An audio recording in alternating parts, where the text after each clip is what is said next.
Hey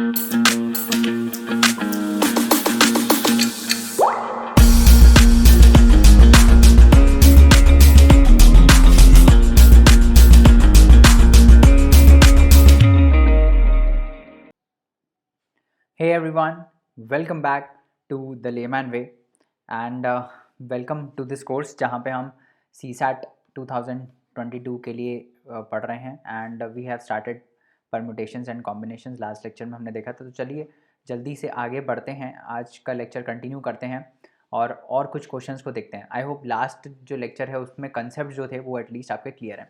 तो हम combinations के क्वेश्चंस कर रहे थे, उसी को ही आगे बढ़ाते हैं और ये वाला नया क्वेश्चन देखते हैं। सॉरी, तो ये इस क्वेश्चन में बोल क्या रहा है हमसे, इसको आप ट्राई करो खुद से, पहले करने की कोशिश करो, उसके बाद सॉल्यूशन देखना है ना। तो इसमें क्या बोल रहा है, in how many ways can a student choose a programme of 5 courses if 9 courses are available and 2 specific courses are compulsory for every student. तो क्या बोल रहा है कि 9 कोर्सेज हैं, ठीक है, 9 कोर्सेज हैं, इनमें से एक स्टूडेंट को 5 कोर्सेज को चूज़ करना है। इन 9 में से हमको 5 को चूज़ करना है, बट ये क्या बोल रहा है कि जो 2 स्पेसिफिक कोर्सेज हैं वो कंपलसरी हैं। मतलब इन 5 में से 2 तो कंपलसरी कोर्सेज हैं जो लेने ही लेने हैं, इसमें कोई डिस्क्रिशन नहीं है स्टूडेंट का, वो तो लेने ही लेना है। तो ये जो 9 कोर्सेज हैं इनमें से ये 2 कंपलसरी कोर्सेज होंगे, है ना, ये 2 कंपलसरी कोर्सेज होंगे और बाकी जो 7 हैं वो इलेक्टिव कोर्सेज होंगे, मतलब वो ऑप्शनल कोर्सेज होंगे, उनमें से आप चूज़ कर सकते हो। तो इसका मतलब ये जो 2 कोर्सेज हैं ये तो आएंगे ही आएंगे, जो 9 में से ये वाले 2 कोर्सेज हैं जो कंपलसरी कोर्सेज हैं वो तो आएंगे ही आएंगे, करेक्ट। तो इन 5 में से 2 कोर्सेज तो ऑलरेडी सेट हो गए, तो बचे कितने, बचे 3 कोर्सेज, 3 कोर्सेज बचे। और यहाँ पे कितने कोर्सेज बचे जिनमें से हम चूज़ कर सकते हैं, 7 क्यों, क्योंकि भाई 2 तो कंपलसरी कोर्सेज ऑलरेडी चूज़ करना ही है ना आपको, 2 में कोई ऑप्शन थोड़ी है। इन 9 में से 2 कंपलसरी कोर्सेज है, मतलब टोटल बचे कितने, 7 बचे, 7 में से ही हम चूज़ कर सकते हैं। और हमको टोटल कोर्स कितने लेने हैं, 5, तो 5 में से 2 ऑलरेडी हो गए क्योंकि वो कंपलसरी हैं, बाकी बचे कितने, 3 बचे। तो हमारे टोटल वेज कितने हो जाएंगे, इन 7 में से हमको 3 कोर्सेज को चूज़ करना पड़ेगा, करेक्ट। इन 7 में से 3 कोर्स को चूज़ करने के कितने वेज होंगे, that would be the number of veg जिसमें ये 5 कोर्सेज का प्रोग्राम बन सकता है इन 9 कोर्सेज में से। समझ में आया? तो ये आप सॉल्व कर लो, कितना आएगा, factorial 7 bye factorial 3, factorial 7 minus 3 that is 4। तो 7 6 5 factorial 4 divide by factorial 4, 3 into 2 that is 6। यहाँ से गया, यहाँ से गया, यहाँ से गया, कितना आ गया, 35। टोटल नंबर ऑफ वेज कितने हो गए, 35। ठीक है, आगे बढ़ें। A group consist of 4 girls and 7 boys. तो एक ग्रुप है जिसमें जो बॉयज़ हैं वो 7 हैं, 7 बॉयज़ हैं, और गर्ल्स कितनी हैं, गर्ल्स हैं 4, ठीक है, गर्ल्स 4 हैं, बॉयज़ 7 हैं। इन how many ways can a team of 5 members be selected if the team has. तो हमको क्या, 5 बंदे सेलेक्ट करने, 5 लोग सेलेक्ट करने, है ना। टोटल कितने हैं, टोटल 11 हैं, आप देख रहे होगे, 7 4 11। अब हमको 5 लोग सेलेक्ट करने हैं, सच दैट 5 लोगों की टीम बनानी है, सच दैट इसमें कोई गर्ल ना हो। अगर इसमें कोई गर्ल नहीं होगी तो हमको किस में से चूज़ करना पड़ेगा, इन बॉयज़ में से। अगर हमको 5 की टीम बनानी है और हमको ये चाहिए कि उन 5 की टीम में लड़की कोई भी ना हो, तो हमको इनको एक्सक्लूड करना पड़ेगा ना, इन 4 को। तो इनको हमने हटा दिया, बचे कितने, 7 लोग। अब इन 7 में से हम 5 को चूज़ कर लेंगे। ये होंगे नंबर ऑफ वेज इन विच, ऐसे नंबर ऑफ वेज जिसमें हम 5 की टीम बनाएंगे बट उनमें कोई भी गर्ल नहीं होगी, 7C4। अब हम ना इसको कैलकुलेट नहीं करेंगे, कैलकुलेट तो आप कर ही सकते हो, मैंने बता दिया, आप कैलकुलेट तो आप कर ही सकते हो, बाकी हम इसको बस ऐसे डिनोट कर देंगे 7C4। इसको आप खुद ही 7C5, सॉरी 4 नहीं 5, 7C5, इसको आप खुद ही कर लेना, factorial 7 bye factorial 5 factorial 7 minus 2 that is 2। तो 7 6 फैक्टोरियल ये चला गया 2 2 3 6 21 वेज। ये आप खुद ही आप सॉल्व कर लेना, अब अगली बार से हम नहीं करेंगे ये। अब उसमें दूसरा क्या बोल रहा है, एटलीस्ट 1 बॉय एंड 1 गर्ल होना चाहिए, एटलीस्ट। तो ये देख लेते हैं, बॉयज़ कितने हैं, बॉयज़ 7 हैं, और गर्ल्स कितनी हैं, गर्ल्स हैं 4, ठीक है। अब हमको इनमें से 5 मेंबर की टीम बनानी है, सच दैट कि इनमें कम से कम एक बॉय तो हो ही हो और कम से कम एक गर्ल तो हो ही हो, ठीक है। अब ऐसे क्वेश्चंस को कैसे करते हैं ना, अब इसमें आप देखो क्या करोगे, ऐसे क्वेश्चन को कैसे करते हैं जिसमें एटलीस्ट लिखा होता है, एटलीस्ट एक बॉय होना चाहिए। तो मतलब आप सारे वेज निकालोगे जिसमें एक बॉय हो, पहले आप बोलोगे कि एक बॉय होगा, फिर आप देखोगे 2 बॉय होंगे, फिर 3 बॉय होंगे, फिर 4 बॉय होंगे, है ना, ये हो सकता है, और फिर एक गर्ल हो, क्योंकि एक गर्ल तो होना ज़रूरी है। ऐसे निकालोगे, ऐसे निकालते चले जाओगे, ये हो जाएगा लंबा मेथड। ठीक है, अब मैं आपको शॉर्टकट बताता हूँ उसका, आप कैसे कर सकते हो। तो बॉयज़ हमारे हैं 7, गर्ल्स कितनी है, गर्ल्स हैं 4, टोटल लोग कितने हैं 11, और हमको क्या सेलेक्ट करना है, हमको 5 लोग सेलेक्ट करने हैं इनमें से। ठीक है, 5 लोग सेलेक्ट करने हैं सच दैट एटलीस्ट एक बॉय हो और एक गर्ल हो। ठीक है, एटलीस्ट एक बॉय हो और एक गर्ल हो, ये हमको चाहिए ही चाहिए। ठीक है, तो हम क्या करेंगे, हम ये करेंगे कि हम टोटल पहले वेज निकालेंगे, और उनमें से वो वेज हम माइनस कर देंगे जिसमें एक भी गर्ल नहीं है और एक भी बॉय नहीं है। समझ में आ रहा है ना, समझ में आ रहा है क्या बोल रहा हूँ? देखो फिर से समझाता हूँ। ये जो चीज़ लिखी हुई है कि एटलीस्ट एक जो है वो बॉय होना चाहिए और एटलीस्ट एक गर्ल होनी चाहिए, यही बोल रहा है ना, एटलीस्ट एक बॉय होना चाहिए और एटलीस्ट एक गर्ल होनी चाहिए। इसके कितने नंबर ऑफ वेज हैं?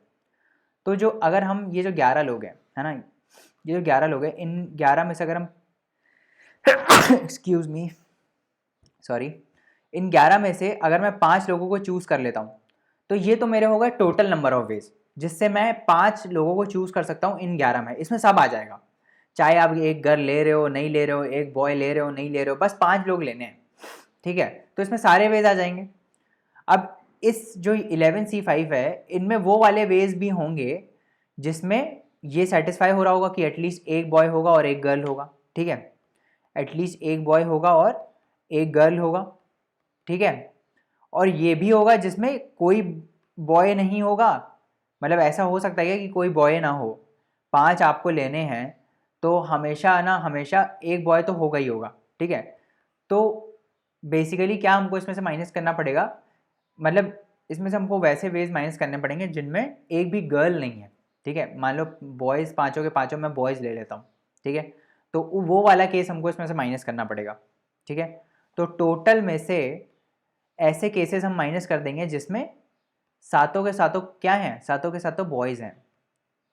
ठीक है, नो गर्ल वाला, ये जो पहला वाला है उसको हम माइनस कर देंगे, तो हमारा आ जाएगा कि एटलीस्ट एक बॉय और एक गर्ल होगा। समझ में आया कि नहीं समझ में आया? मेरे को लग रहा नहीं है, मेरे को लग नहीं रहा आपको समझ में आया। देखो क्या किया हमने इसमें, इसमें क्या बोल रहा है, इसमें ये बोल रहा है कि हमको 11 में से, जो ये टोटल हैं 11, इनमें से हमको 5 की टीम बनानी है, और ऐसे 5 लोगों की टीम बनानी है सच दैट कि कम से कम एक बॉय हो और कम से कम एक गर्ल हो। ठीक है, हमने पहले वाले केस में क्या निकाला था, ऐसे नंबर ऑफ वेज निकाले थे इन 5 को चूज़ करने के सच दैट कोई गर्ल ना हो, है ना। तो जब हम 11 में से, जो टोटल है हमारा 11 में से, जब हम 5 बंदों की टीम निकालेंगे तो इसमें तो सब आ जाएंगे ना। इसमें वो वाले केसेस भी आ जाएंगे जिसमें एटलीस्ट 1 बॉय और 1 गर्ल हो, और इसमें वो भी वाले केसेस आ जाएंगे जिसमें कोई गर्ल ना हो, है ना। तो अगर हम इन टोटल केसेस में से ऐसे केसेस माइनस कर दें जिसमें कोई गर्ल नहीं है, तो हमारे ये आ जाएंगे एटलीस्ट 1 बॉय एंड 1 गर्ल। क्योंकि अगर आपको 5 चूज़ करना है ना, अगर आपको 5 चूज़ करना है तो आप भले ही 4 लड़कियां चूज़ कर लो, तब भी आपको एक बॉय तो चूज़ करना ही होगा। ठीक है, तो मतलब कभी भी आप 5 चूज़ करोगे तो उसमें एक बॉय तो होगा ही होगा, उसका कोई टेंशन ही नहीं है, एक बॉय तो होगा ही होगा।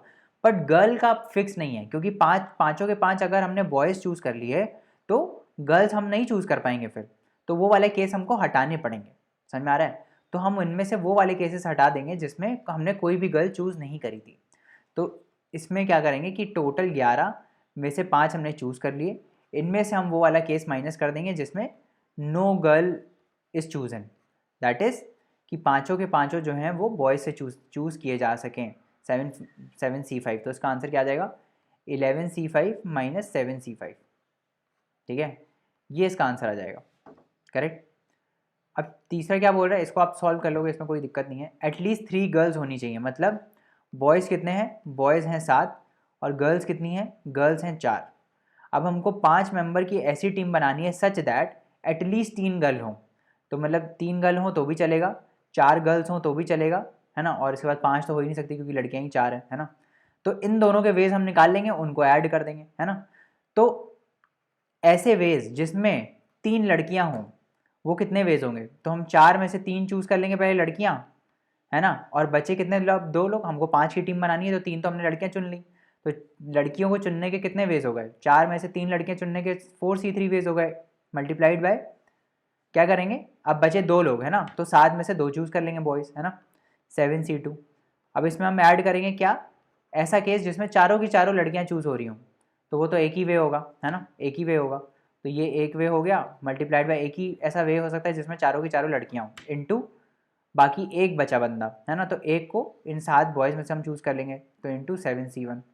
ये हो जाएंगे टोटल नंबर ऑफ वेज। इसको जब आप मतलब वो करोगे फैक्टराइज और वो सब करोगे तो 4C3 बेसिकली 4 आ जाएगा, 4C3 4 आ जाएगा, और 7C2 कितना आएगा, 7, 2 और 5, ये आपको कैलकुलेट करना पड़ेगा, यहाँ पे 7 आ जाएगा, 7C1 7 आ जाएगा है ना, NC1 बताया था, और NCN-1 भी बताया था, वो भी क्या आता है, N आ जाता है, तो यहाँ पे 4 आ जाएगा इंटू 7C2, तो 7 6 5 5 कट जाएगा और नीचे 2 आ जाएगा, 2 3 21, 21 इंटू 4 कितना होता है, 84 + 7 दैट इज़ 91। ठीक है, ऐसे 91 वेज हो जाएंगे जिससे आप ये काम कर सकते हो, समझ में आ रहा है। तो इस टाइप से ऐसे क्वेश्चंस करने रहते हैं। ठीक है, अब हम आगे बढ़ते हैं और हम बात करते हैं परम्यूटेशंस की। अब परम्यूटेशन, अभी हमने कॉम्बिनेशन समझ लिए, कॉम्बिनेशन क्या होता है, किसी को चूज़ करना, मतलब अगर मेरे को n एलिमेंट्स में से कुछ r पर्टिकुलर r चूज़ करने हैं तो मैं ये लिखता हूँ NCR, that is denoted as factorial n by factorial r factorial n minus r। समझ में आ गया। ठीक है, अब हमको क्या करना है, हमको चूज़ भी करना है, चूज़ हमने देख लिया कि हमने चूज़ कैसे करते हैं। अब मैं आपको एक चीज़ पूछता हूँ, अब वो चीज़ ये है कि मेरे पास 3 सीट्स हैं, ठीक है, मेरे पास 3 सीट्स हैं, ये और ये, मेरे पास 3 सीट हैं, ठीक है। और वो वाला एग्जाम्पल याद है जो हमने कॉम्बिनेशन में किया था कि 5 लोग थे, 5 लोग थे, मान लो ये लोग हैं A B C D और ABCDE, ये 5 लोग हैं, ठीक है।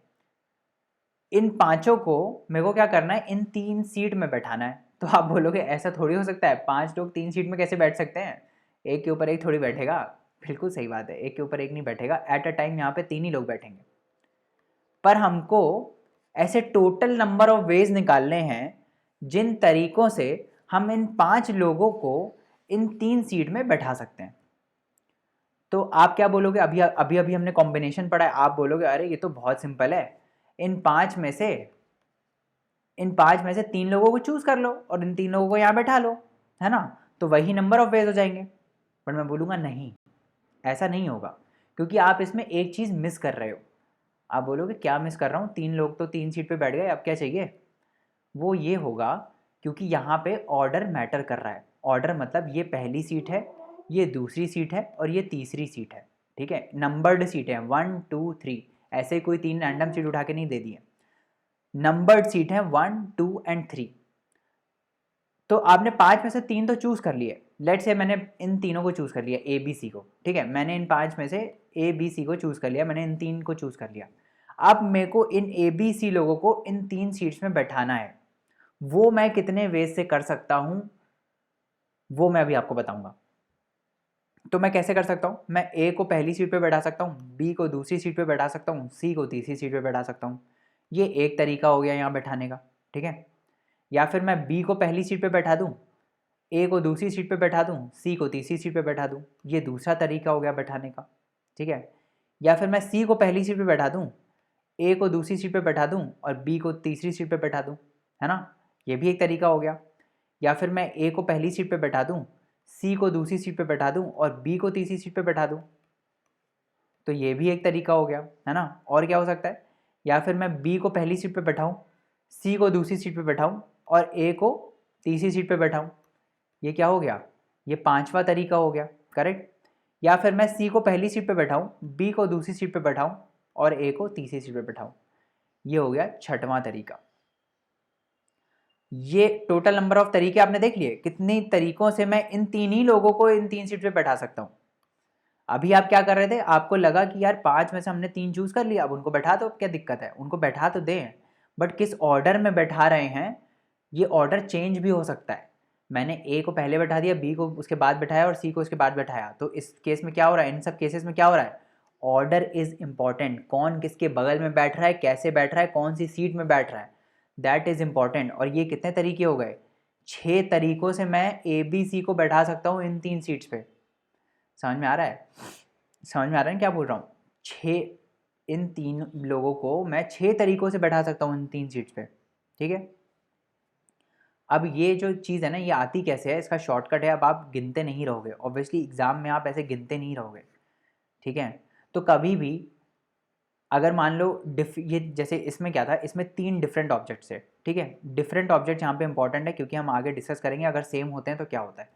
यहाँ पे 3 डिस्टिंक्ट ऑब्जेक्ट्स हैं, उनको 3 स्पेसेस में मेरे को बैठाना था, तो टोटल नंबर ऑफ वेज कितने होंगे, factorial 3, that is 3 factorial, 3 into 2 that is equal to 6।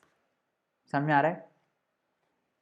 एक और बार समझते हैं, अभी कॉम्बिनेशन भूल जाओ, अभी ये सोचो कि ये 3 लोग हैं, इन 3 लोगों को मेरे को 3 सीट में बैठाना है, 1 2 3, ठीक है। ये पहली सीट है, ये दूसरी सीट है और ये तीसरी सीट है, ठीक है। और ये नंबर्ड सीट है 1 2 एंड 3। तो यहाँ पे ऑर्डर इंपॉर्टेंट हो जाएगा कि आप कैसे इनको बैठा रहे हो। जैसे कि हमने डिस्कस किया, ABC को बैठा सकते हैं, या फिर ACB इस टाइप से बैठा सकते हैं, या फिर BAC बैठा सकते हो, या फिर BCA बैठा सकते हो, या फिर CAB बैठा सकते हो, या फिर CBA बैठा सकते हो। ये 6 तरीक़ों से आप बैठा सकते हो, ठीक है। ये आया कैसे, ये आया 3 फैक्टोरियल से, इसका शॉर्टकट है। कभी भी अगर n डिस्टिंक्ट ऑब्जेक्ट्स हैं, n डिस्टिंक्ट मतलब अलग अलग, n डिस्टिंक्ट ऑब्जेक्ट्स हैं, है ना, उनको मेरे को n स्पेसेस में, कितने n स्पेसेस में अरेंज करना है। अरेंज मतलब इसको हम बोलते हैं अरेंजमेंट। ये देख रहे हो ना, ABCACB, this is called arrangement. ये क्या है, ये एक अरेंजमेंट है। अरेंज मतलब ये अरेंजमेंट कैसा है इनका, कौन किसके बगल में बैठा है, कौन कहाँ बैठा है, दिस इज कॉल्ड अरेंजमेंट। अगर n डिस्टिंक्ट ऑब्जेक्ट्स को n स्पेसेस में अरेंज करना है तो उसके कितने वेज हो जाएंगे, फैक्टोरियल n। समझ में आ गया। यहीं अगर ABC की जगह D आ जाए और यहाँ पे एक और स्पेस बढ़ जाए तो क्या होगा, तो फैक्टोरियल 4 हो जाएगा इधर। समझ में आ गया। ये एक कंसेप्ट आप अपनी कॉपी में नोट कर लो कि अगर मेरे को n डिस्टिंक्ट ऑब्जेक्ट्स को n डिफरेंट स्पेसेस में अरेंज करना है, सॉरी मेरी राइटिंग ख़राब है, n डिफरेंट स्पेसेस में अरेंज करना है तो टोटल नंबर ऑफ वेज कितने हो जाएंगे, n फैक्टोरियल। ये तो हो गया फॉर्मूला n फैक्टोरियल। बाकी आपने बेसिक समझ लिया, हमने कैसे कैलकुलेट किया, ये n फैक्टोरियल समझ में आया ना, जो 3 का एग्जाम्पल मैंने दिया उससे आया ये n फैक्टोरियल। तो ये आपको याद कर लेना है कि n डिस्टिंक्ट ऑब्जेक्ट्स को अगर हम n डिफरेंट स्पेसेस में अरेंज करेंगे तो n फैक्टोरियल हो जाएगा, ठीक है। n factorial total number of veg हो जाएंगे। अब एक बात सुनो, अब यही मैं आपसे बोल रहा हूँ कि n डिस्टिंक्ट ऑब्जेक्ट्स हैं, ठीक है, n डिस्टिंक्ट ऑब्जेक्ट्स हैं, बट मेरे पास जो स्पेसेस हैं वो n नहीं है, वो क्या है, r स्पेसेस हैं। कितनी स्पेसेस हैं, r स्पेसेस हैं। इसका सिंपल एग्जाम्पल क्या होगा, जो हमने पहले डिस्कस किया। क्या हमने डिस्कस किया कि 5 लोग थे, देयर वर 5 पीपल, ABCDE, 5 लोग थे, बट मेरे पास कुर्सियां कितनी थी बैठाने के लिए, 3, ठीक है। कितनी थी, 3। तो मेरे पास 5 लोग थे बट मेरे पास कुर्सियां सिर्फ 3 थी बैठाने के लिए। तो ऐसे कितने नंबर ऑफ वेज हो सकते हैं जिससे हम इन 5 लोगों को इन 3 कुर्सियों में बैठा सकते हैं।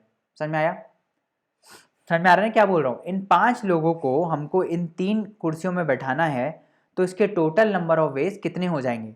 तो मैं क्या करूँगा, इन 5 में से पहले 3 को चूज़ करूँगा और उन 3 को यहाँ बैठाऊँगा, ठीक है। और हर एक को जब मैं बैठाऊँगा, हर एक पेयर को, जैसे माने ABC मैंने चूज़ किया, हर एक को जब मैं बैठाऊँगा तो उनको मैं कितने वेज से अरेंज कर सकता हूँ, फैक्टोरियल 3 वेज से, करेक्ट। ये 3 जब यहाँ बैठेंगे तो अभी हमने देखा ना कि फैक्टोरियल 3 वेज से ही अरेंज हो सकते हैं, तो वो भी डिफरेंट तरीके हैं, है ना। एक तो मैं 5C3 वेज से इनको चूज कर सकता हूँ, इनमें से कोई 3 को चूज कर सकता हूँ। उसके बाद मेरे को क्या करना है, इन तीनों को अरेंज भी तो करना है। तो टोटल नंबर ऑफ वेज कितने हो जाएंगे, एक तो चूज करने के वेज मल्टीप्लाइड बाय अरेंज करने के वेज, दैट इज फैक्टोरियल 3। तो अगर आप इसको सॉल्व करोगे तो ये आएगा 5 factorial by 3 factorial by 2 factorial, है ना, और इनटू 3 फैक्टोरियल। तो ये आ जाएगा फैक्टोरियल 5 बाय फैक्टोरियल 2। समझ में आया? ये तो हो गया सिंपल, मैंने आपको समझाने के लिए। बट यहीं इसी केस में अगर यहाँ 5 की जगह n पीपल होते या n डिस्टिंक्ट ऑब्जेक्ट होते, n पीपल होते या फिर n डिस्टिंक्ट ऑब्जेक्ट होते, है ना, उनको मेरे को अरेंज करना होता r स्पेसेस में या फिर r चेयर्स में, जो भी आप मान लो जिससे भी आपको विजुअलाइजेशन इजी हो, r स्पेसेस में, तो मेरे टोटल नंबर ऑफ वेज क्या हो जाते ये करने के।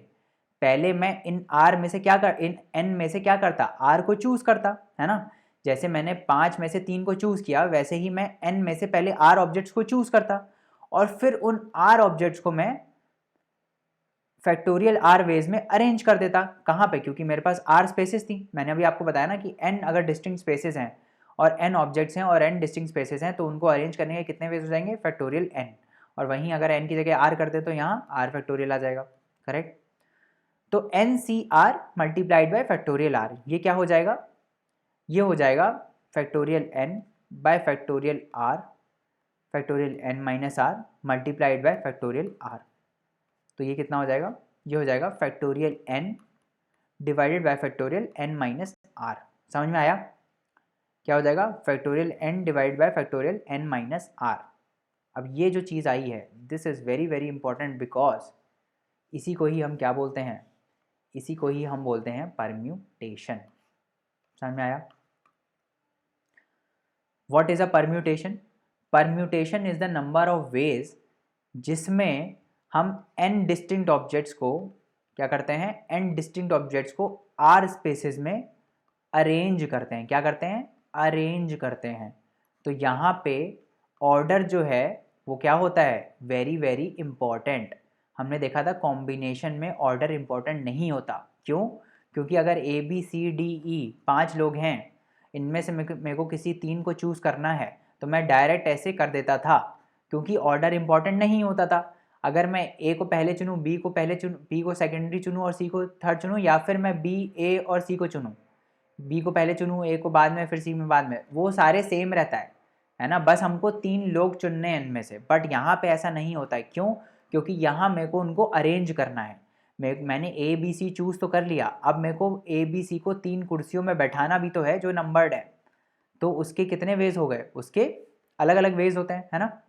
तो इसमें order is very very important permutation में। परम्यूटेशन का मतलब होता है कैसे हम n डिस्टिंक्ट ऑब्जेक्ट्स को r स्पेसेस में अरेंज कर सकते हैं। और ये क्या आता है? ये आता है factorial n by factorial n minus r, जो हमने अभी देखा निकाल के।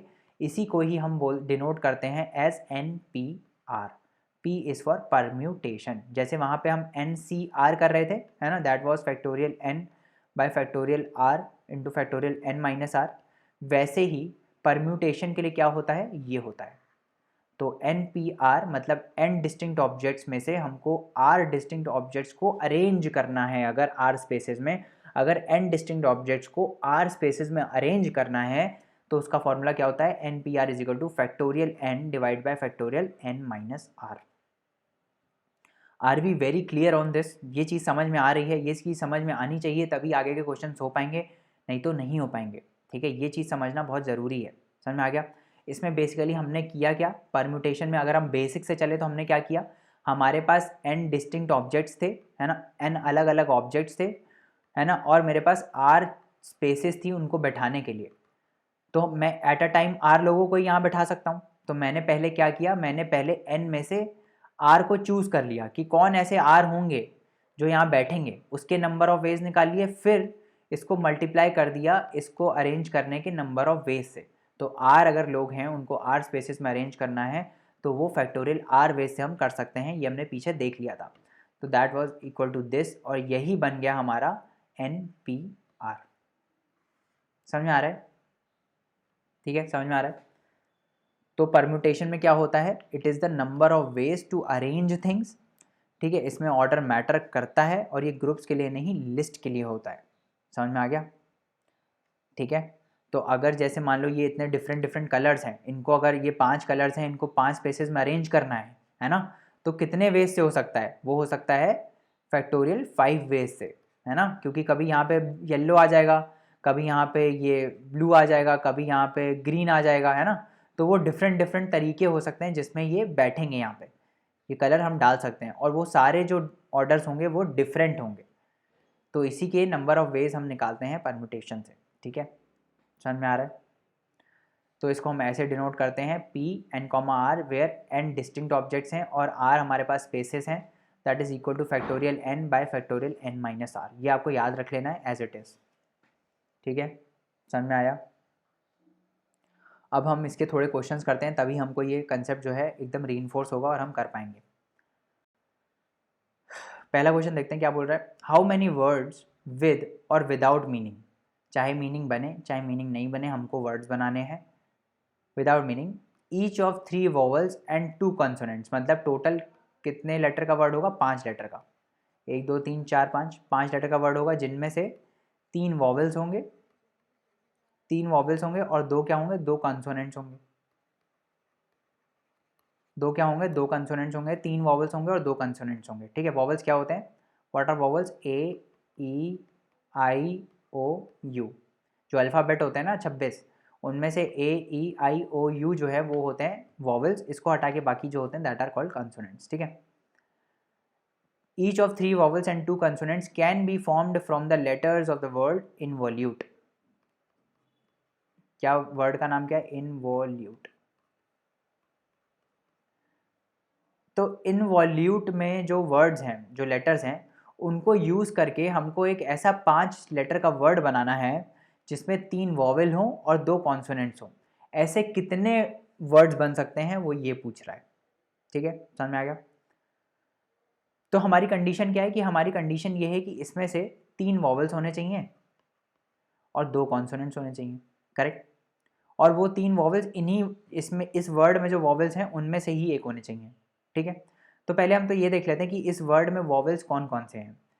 तो आई है एक, है ना, ओ है दूसरा, यू है तीसरा और ई है चौथा। तो यहाँ पे वॉवेल्स, इस वर्ड में वॉवेल्स कितने हैं, आई ओ यू और ई, ये हो गए इसमें वॉवेल्स। और कॉन्सोनेंट्स क्या है, ये हो गए वॉवेल्स, लिख देते हैं वॉवेल्स। और कॉन्सोनेंट्स कौन कौन से हैं, एन है, वी है, एल है और टी है। तो यहाँ पे कॉन्सोनेंट्स हैं कितने, कॉन्सोनेंट्स हैं 4 और वॉवेल्स हैं 4, ठीक है। अब हमको इन्हीं को यूज़ करके क्या करना है, क्या करना है, 5 लेटर का वर्ड बनाना है सच दैट उसमें 3 वॉवल्स हो और 2 कॉन्सोनेंट्स हो। तो पहले तो हम चूज़ करेंगे, पहले हम चूज़ करेंगे बाद में वर्ड बनाएंगे ना, पहले तो हम चूज़ करेंगे। ये जो 4 वॉवल्स हैं उनमें से हमको क्या करना है, 3 वॉवल्स को चूज़ करना है। तो कितने तरीके हो गए, 4C3, ठीक है। इन 4 में से मेरे को 3 वॉवल्स को चूज़ करना है, उसके हो गए total number of veg 4C3। And मेरे को क्या करना है, अब इन कॉन्सोनेंट्स में से 2 को चूज़ करना है, क्योंकि 3 वॉवल्स और 2 कॉन्सोनेंट चूज़ करना है। तो 3 वॉवल्स तो हमने चूज़ कर लिए, एंड हमको क्या करना है, अब 2 कॉन्सोनेंट चूज़ करने हैं इन 4 में से। तो 4C2, ठीक है। ये हो गए total number of veg choose करने के, ठीक है। अब मेरे पास कोई 5 जो हैं, इनमें से कोई 5, अब मेरे पास 5 वर्ड आ गए, 5 वर्ड आ गए, है ना, 5 मतलब 5 वर्ड आ गए, मतलब कि 3 वॉवल्स आ गए मेरे पास और 2 कॉन्सोनेंट्स आ गए। अब मेरे को इसको अरेंज भी तो करना है, क्योंकि जितने तरीकों से मैं अरेंज कर पाऊंगा उतने डिफरेंट डिफरेंट वर्ड बन पाएंगे, है ना। तो मैं आपको एक एग्जांपल देता हूँ, उसका मतलब क्या है। मान लो हमने जो 3 वॉवल लिए that is I O and U, ठीक है, आई ओ यू 3 हमने वॉवल ले ली और 2 कॉन्सोनेंट्स में मैंने एन और वी ले लिया, ठीक है। तो अब हमको क्या करना है, 1 2 3 4 5 लेटर का वर्ड बनाना है। तो एक तो यही वर्ड हो गया, है ना, और दूसरा क्या होगा, एक और अरेंजमेंट। मान लो आई इधर है, यहाँ पे एन आ जाता है, यहाँ पे ओ आ जाता है, फिर यू आ जाता है, फिर वी आ जाता है, ये दूसरा अरेंजमेंट हो गया। तो ये अलग वर्ड बन गया, है ना, ये अलग वर्ड है, ये अलग वर्ड है। ऐसे ही करते करते हम जितने अरेंजमेंट्स बना पाएंगे उतने डिफरेंट वर्ड्स बनेंगे। समझ में आ रहा है ना। तो हमने पहले चूज करने के नंबर ऑफ वेज निकाल लिए, वो कितने हैं, 4C3 इंटू 4C2। अब हम क्या करेंगे, अब हमको क्या करना है, अब हमको अरेंज करना है, ठीक है। अब हमको क्या करना है, अरेंज करना है, that is 4C3 into 4C2। ये तो हमने चूज कर लिए। अब हम इन पांचों को अरेंज करेंगे, कितने वेज से कर सकते हो, फैक्टोरियल 5 से। बताया था ना, 5 अगर लेटर्स हैं और 5 स्पेसेस हैं, अगर n डिस्टिंक्ट ऑब्जेक्ट्स हैं और अगर n स्पेसेस हैं, तो उसको n spaces, n distinct objects को n स्पेसेस में अरेंज करने के कितने नंबर ऑफ वेज हो जाएंगे, फैक्टोरियल n। तो इसको हम किससे मल्टीप्लाई कर देंगे, इसको मल्टीप्लाई कर देंगे फैक्टोरियल 5 से। समझ में आ रहा है। ये अगर आप सॉल्व करोगे, ये तो आप सॉल्व कर सकते हो, फैक्टोरियल इतनी बार हमने बता दिया है ना, ये आप बिल्कुल सॉल्व कर सकते हो। इसको जब आप सॉल्व करोगे तो आपका आंसर आ जाएगा। इसको अगर आप नहीं सॉल्व कर पा रहे हो तो फिर से मैं आपके लिए कर देता हूँ 4c3 into 4c2 into factorial 5। N C N minus one क्या आता है, एन आ जाता है ना। Factorial 4 divide by factorial two into factorial 5, correct. तो 2 2 ज़ा 4 आ जाएगा इधर, है ना, और ऊपर 4 इंटू 3 इंटू 2 आएगा, तो 3 इंटू 2 बचेगा, 4 तो कट जाएगा, तो 6 आ जाएगा। तो 4 इंटू 6 इंटू 5 फैक्टोरियल, 5 फैक्टोरियल कितना होता है, 5 इंटू 4 इंटू 3 इंटू 2, यही होता है ना। 5 2 ज़ा 10, 4 3 ज़ा 12, तो 120 आ गया यहाँ से, है ना, दिस इज इक्वल टू 120, और 24 इंटू 120, ये हमारा आंसर आ जाएगा। इसको आप कर लो, कितना आ जाएगा, 48 एंड 24 दैट इज़ 288, 2880। समझ में आया, समझ में आया हम कैसे कर रहे हैं इसको, ठीक है। आगे बढ़े, अब हम कुछ और एग्जांपल्स करते हैं और बहुत ही बेसिक एग्जांपल से स्टार्ट करते हैं। सबसे पहले तो find the number of 4 letter words, find the number of 4 letter words with और without meaning which can be formed out of the letters of the word rose where the repetition of the letters is not allowed. आप सोचो कि ये क्या है, repetition of letters का मतलब क्या है। रिपीटिशन ऑफ लेटर्स का मतलब ये है कि जैसे मान लो 4 लेटर का वर्ड है ना, तो ऐसा नहीं हो सकता कि आर आर आर आर आ गया, कोई भी चीज़ रिपीट नहीं होनी चाहिए, ठीक है, सारे अलग अलग होने चाहिए, ठीक है, ये बोल रहा है वो। अभी हम रिपीटिशन के लिए भी देखेंगे, बट अभी हम क्या माने हुए हैं, हम माने हैं कि n डिस्टिंक्ट ऑब्जेक्ट्स हैं, n अलग अलग ऑब्जेक्ट्स हैं, उसको हमको n स्पेसेस में अरेंज करना है, तो उसके फैक्टोरियल n वेज होते हैं, करेक्ट। बाद में देखेंगे हम कैसे करते हैं, आप जब ये भी देखेंगे जब n में से कुछ सेम हो तो कैसे करते हैं, है ना, ये भी हम देखेंगे आगे।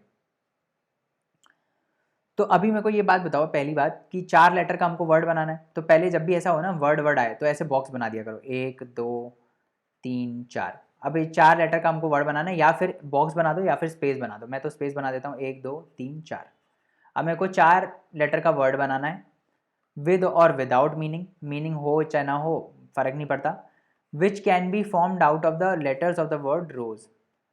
तो ROSE ये खुद 4 लेटर का वर्ड है ना, तो इनमें से चारों के चारों हमको लेने पड़ेंगे तभी ये 4 लेटर्स फिल होंगे, है ना। तो यहाँ पे लिख देते हैं ROSE। तो 4 लेटर्स को जब 4 लेटर्स को जब 4 स्पेसेस में अरेंज करना है तो उसके कितने वेज हो जाएंगे, 4 फैक्टोरियल। बहुत ही सिंपल है, अभी बताया था। n डिस्टिंक्ट ऑब्जेक्ट्स को अगर हमको n स्पेसेस में अरेंज करना है तो कितने वेज होते हैं, factorial n।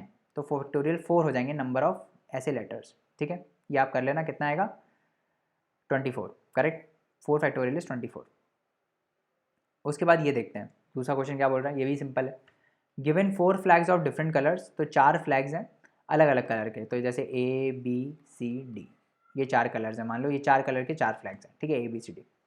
How many different signals can be generated if a signal requires the use of 2 flags one below the other. तो 2 फ्लैग्स हमको चाहिए सिग्नल जनरेट करने के लिए, वन बिलो दी अनदर, ठीक है। तो इन 4 में से हमको कितना चूज़ करना है, 2 चूज़ करना है ना। 2 फ्लैग्स चूज़ करने हैं हमको पहले तो, और इन 2 फ्लैग्स को फिर हमको क्या करना है, अरेंज भी तो करना है।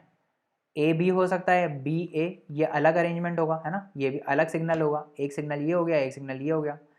तो दो अगर आपके पास ऑब्जेक्ट्स हैं उनको 2 स्पेसेस में अरेंज करना है तो कितने वे से कर सकते हो, फैक्टोरियल 2 वेज से। तो हमने क्या किया, पहले 4 में से 2 को चूज़ कर लिया, इन 4 फ्लैग्स में से किसी 2 को चूज़ कर लिया, फिर इन 2 को हमने अरेंज कर दिया फैक्टोरियल 2 वेज से, ठीक है। या फिर ऐसे ऐसे मेरे को करने में अच्छा लगता है क्योंकि मेरे को समझ में आता है कि ये हो कैसे रहा है।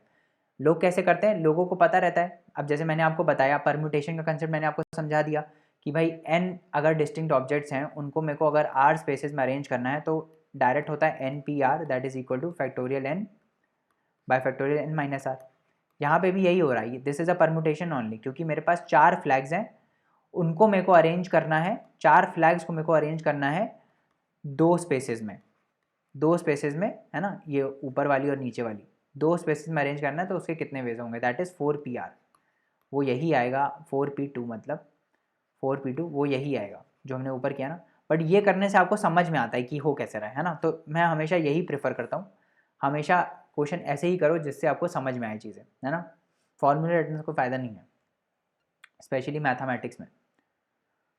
थर्ड क्वेश्चन क्या बोल रहा है, find the number of different signals that can be generated by arranging at least 2 flags in order one below the other on a vertical staff if 5 different flags are available.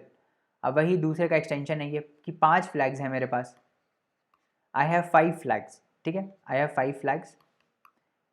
अब इन 5 flags में मेरे को क्या करना है, इन 5 फ्लैग्स में मेरे को क्या करना है, इन 5 फ्लैग्स में से मेरे को सिग्नल बनाना है। और उस सिग्नल की कुछ कंडीशन दी हुई है। क्या कंडीशन दी हुई है कि arranging at least 2 flags in order, ठीक है, कम से कम 2 तो होने चाहिए, 2 से कम नहीं होने चाहिए। मतलब इन 5 में से आपको कम से कम 2 तो चाहिए ही चाहिए। कम से कम जो होता है ना ये चीज़ एटलीस्ट, तो उसमें हमको डिफरेंट डिफरेंट केसेस के वेज निकालने रहते हैं। तो जैसे ये 5 फ्लैग्स हैं, ठीक है, तो इसमें से केस 1 आ जाएगा क्या, केस 1 ऐसा आएगा कि इसमें लिखा है ना एटलीस्ट 2 फ्लैग्स, तो केस 1 आ जाएगा कि हमने 2 फ्लैग्स लिए, 2 फ्लैग से सिग्नल बना दिया। फिर केस 2 क्या आएगा कि 3 फ्लैग से सिग्नल बना दिया, है ना। फिर केस 3 क्या आएगा, केस 3 आएगा कि हमने 4 फ्लैग से सिग्नल बना दिया, ठीक है। और फिर क्या आएगा, केस 4 आ जाएगा जिसमें हमने 5 फ्लैग यूज़ करके सिग्नल बनाया। उसका एक ही वे होगा, है ना, ऑब्वियसली 5 फ्लैग्स हैं तो 5 फ्लैग्स को जो 5 वेज में आप अरेंज करोगे, नहीं ये एक वे नहीं होगा, अभी मैं बता रहा हूँ क्या क्या दिक्कत होगी इसमें। तो आपको केसेस समझ में आ गए, ठीक है, केसेस समझ में आ गए कि एटलीस्ट 2 फ्लैग तो होने चाहिए सिग्नल बनाने के लिए। तो एटलीस्ट का मतलब क्या है कि 2 भी हो सकते हैं, 3 भी हो सकते हैं, 4 भी हो सकते हैं और 5 भी हो सकते हैं, ठीक है। अब जैसे हमने पिछले एग्जाम्पल में किया था कि पहला केस लेते हैं कि 5 में से 2 फ्लैग से सिग्नल हम बना रहे हैं, तो इसके टोटल नंबर ऑफ वेज कितने हो जाएंगे जो पीछे निकाला। 5 में से पहले हम 2 को सेलेक्ट करेंगे और फिर उन 2 को अरेंज कर देंगे, ठीक है। ऐसे ही 3 फ्लैग से अगर मैं बना रहा हूँ तो क्या करूँगा, 5 में से पहले मैं 3 सेलेक्ट करूँगा और फिर उन 3 को अरेंज भी करूँगा, है ना। मान लो यहाँ पे ABC है तो ये एक सिग्नल हो गया, BAC ये दूसरा सिग्नल हो गया, CAB ये तीसरा सिग्नल हो गया। ऐसे करके हमको अरेंज भी तो करना है, ठीक है। 4 फ्लैग्स अगर हैं तो क्या होगा 5C4 इंटू फैक्टोरियल 4, और ऐसे ही 5 फ्लैग्स हैं तो क्या होगा 5C5 इंटू फैक्टोरियल 5, ठीक है। फिर हम क्या करेंगे, इन सबको कर देंगे प्लस, तो ये आ जाएगा मेरा टोटल नंबर ऑफ वेज। समझ में आ रहा है, ये कैलकुलेशन आप खुद ही करोगे, मैंने आपको कंसेप्ट बता दिया कि कैसे हो रहा है। एटलीस्ट का कंसेप्ट क्या होता है समझ में आया। अगर यहाँ पे लिखा होता है एटलीस्ट की जगह लिखा होता है एट मोस्ट 2 फ्लैग्स, तो क्या करते, तो आप 2 फ्लैग्स का केस लेते, 2 फ्लैग से एक सिग्नल बन सकता है या फिर एक फ्लैग से एक सिग्नल बन सकता है, या फिर कोई भी फ्लैग नहीं लोगे तो सिग्नल कैसे ही बनेगा, तो वो केस चला जाता। समझ में आ रहा है, समझ में आ रहा है क्या बोल रहा हूँ। अब आ जाते हैं हम दूसरे केस पे, that is what if repetition of digits is allowed. तो आप बोलोगे क्या मतलब है इसका, तो इसका मतलब ये है कि जैसे मान लो 3 स्पेसेस हैं, ठीक है, मेरे पास 3 ऑब्जेक्ट हैं ABC। अभी तक हम क्या मान रहे थे कि इन तीनों को, है ना, इन तीनों को मेरे को बैठाना ही है, मतलब सब बैठने चाहिए इधर, है ना, मतलब ऐसा नहीं होना चाहिए कि ABC।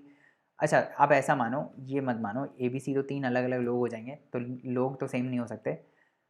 अब मान लो ये डिजिट्स का एग्जाम्पल सही है, इसमें डिजिट्स का क्या है, मान लो मेरे को 3 डिजिट का नंबर चाहिए, ठीक है, मेरे को 3 डिजिट का नंबर चाहिए और मेरे को इन डिजिट्स में से बनाना है 1 2 3 4 5। तो मेरे पास 1 2 3 4 और 5 ये 5 डिजिट हैं, इन 5 डिजिट में से मेरे को 3 डिजिट का नंबर बनाना है। तो मैं क्या करूँगा, इन 5 में से 3 को पहले चूज़ करूँगा, है ना, उन 3 को फिर मैं अरेंज कर दूंगा, तो मेरे ये टोटल नंबर ऑफ वेज आ जाएंगे जिनमें 3 डिजिट का नंबर जो है वो बनेगा, है ना। तो ऐसा भी तो हो सकता है। देखो अब इसमें क्या दिक्कत हुई, इसमें ये दिक्कत हुई कि हमने 5 में से 3 को चूज़ तो कर लिया, बट हमने वो 3 हमेशा अलग अलग चूज़ किए, है ना। बट नंबर तो 3 डिजिट का ये भी है 111, ये भी तो नंबर है 111, बट इसमें क्या हो रहा है, ये सेम 1 जो है वो रिपीट हो रहा है ना। ये भी नंबर है 222, ये भी तो नंबर है 333, ये भी तो नंबर है एक, ये भी तो 3 डिजिट नंबर है और इन्हीं में से किसी एक डिजिट से बना है ये। यही तो बोला है, how many 3 digit numbers can be formed from the digits 1 2 3 4 5। अब इसने इसमें ये नहीं बोला है कि आपको पाँचों में से जो तीनों डिजिट हैं वो अलग होनी चाहिए, ये नहीं बोला है। इसका मतलब डिजिट रिपीट हो सकती है, तो तब ये जो आप करोगे ये चीज़ ये हो जाएगी गलत, है ना। तब हम क्या करते हैं, लेट्स सी। तो देखो अभी हमको जो है, हमको क्या है कि देखो 3 डिजिट का हमको नंबर बनाना है, पहली बात, ठीक है। अब 3 डिजिट का नंबर तो इन 5 डिजिट में से कोई भी एक डिजिट चूज करके आप बना सकते हो, तो 3 डिजिट का नंबर आप कैसे बना सकते हो, या तो आप एक ही डिजिट ले लो उसमें से, है ना, और उन एक डिजिट को एक ही डिजिट से नंबर बना दो, उसका एक ही वे होगा। या फिर आप क्या करो, इन तीन में से कोई दो सेम ले लो और एक कोई अलग ले लो, है ना, या फिर इन तीनों में से तीनों अलग ले लो, है ना, 3 डिफरेंट। यही तो हो सकता है, यही तो केसेस हो सकते हैं कि और कुछ भी बन सकता है। या तो मैं 1 1 1 ऐसे कर दूँ, या तो मैं 2 2 2 2 ऐसे कर दूँ, या तो मैं 3 3 3 3 ऐसे कर दूँ, है ना। ये नंबर्स हो जाएंगे सारे, ठीक है।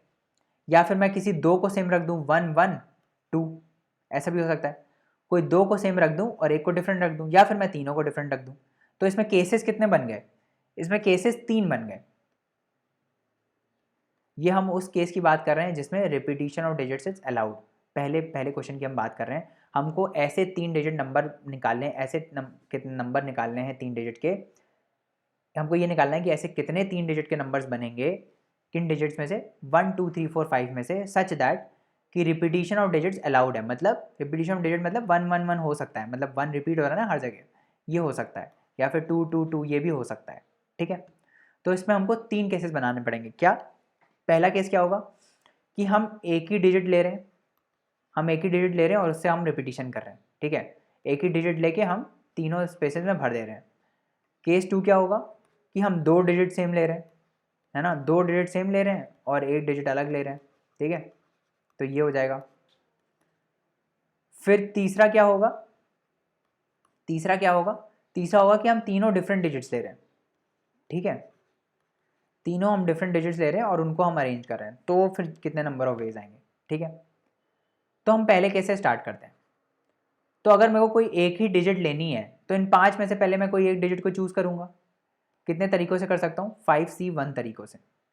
मल्टीप्लाइड बाय उसको मैं अरेंज करूंगा कितने वेज से? फैक्टोरियल 1 वेज से, है ना। मैंने बताया था आपको फैक्टोरियल 1 कितना होता है, 1 होता है, ठीक है। तो आप वैसे भी कर सकते हो, 1 1 1 एक ये नंबर हो जाएगा, 2 2 2 एक ऐसा नंबर हो जाएगा, 3 3 3 एक, मतलब टोटल 5 नंबर बन जाएंगे, ठीक है। 5C1 कितना होता है? 5 होता है। तो ये कितने वेज आ गए? 5 वेज। 5 नंबर्स ऐसे बनेंगे जिनमें एक ही डिजिट रिपीट हो रही होगी, ठीक है। अब दूसरा केस देखते हैं। दूसरा केस क्या है कि 2 डिजिट सेम हो और एक डिजिट अलग हो। तो इन जनरल मतलब आपको 2 डिजिट्स निकालनी है इसमें से, है ना। इन जनरल आपको 2 डिजिट्स निकालनी है, कोई एक रिपीट हो जाएगी, ठीक है। तो आप इनमें से क्या करोगे? आप 2 डिजिट्स को चूज करोगे, तो करो 2 डिजिट्स को चूज। तो 5 में से मैंने 2 डिजिट्स को चूज कर लिया, ठीक है। अब वो जो 2 डिजिट्स मैंने चूज करी हैं, है ना, उन 2 डिजिट्स में से उसको हमको क्या करना है? उसको हमको यहाँ पे अरेंज करना है, ठीक है। तो अब क्या होगा? अब मेरे को बताओ अब क्या होगा। तो इसमें भी 2 केसेस बनेंगे, ठीक है। पहला केस क्या होगा कि हम दो डिजिट्स लिए हैं मैंने, मान लो मैंने 1 ली और 2 ली। तो मैं ऐसे कर सकता हूँ कि 1 को 2 बार रिपीट करा सकता हूँ और 2 को एक ही बार रख सकता हूँ, है ना। ये एक हो जाएगा। या फिर मैं 2 को रिपीट कराऊँ और एक को ऐसे ही रखूँ, है ना, ये भी हो सकता है एक तरीका। तो दोनों हमको करना पड़ेगा। तो पहला तरीका क्या होगा जिसमें मैं एक डिजिट को रिपीट करा रहा हूँ, ठीक है। तो जब भी ऐसा केस होता है, कैसा केस? ऐसा केस जैसे अभी आ रहा है हमारे पास, पहले मैं आपको थ्योरी बता देता हूँ। तो अगर मेरे पास मान लो 4 स्पेसेस हैं, ठीक है, समझ में आ रहा है। मेरे पास 4 अगर स्पेसेस हैं, ठीक है, इसमें इसमें एक चीज़ रिपीट हो रही है। अभी मैं सिर्फ एक ही सिंपल एग्जांपल दे रहा हूँ। मान लो ए 2 बार रिपीट हो रहा है और बी और सी अलग अलग है। इसके कितने अरेंजमेंट बन सकते हैं अगर मैं आपसे पूछूं, तो आंसर क्या आएगा? अगर ये अलग होता, मान लो यहाँ पे ए की जगह डी होता, मान लो ऐसे होता ए डी बी सी, तो आप तो सिंपल बता देते फैक्टोरियल 4 वेज से हम इसको अरेंज कर सकते हैं इन स्पेसेस में। बट क्या हुआ यहाँ पे ए जो है वो डबल हो गया। तो अब हम ऐसे नहीं करेंगे। अब हम क्या करेंगे? सिंपल तरीका, हम क्या करेंगे कि अगर ये नहीं होता, अगर ये रिपीटिशन नहीं होता तो कितने वेज होते? फैक्टोरियल 4। बट सिंस अब ये रिपीट हो रहा है तो जितने टाइम्स रिपीट हो रहा है उसको हम डिवाइड कर देंगे, उतने फैक्टोरियल से हम डिवाइड कर देंगे।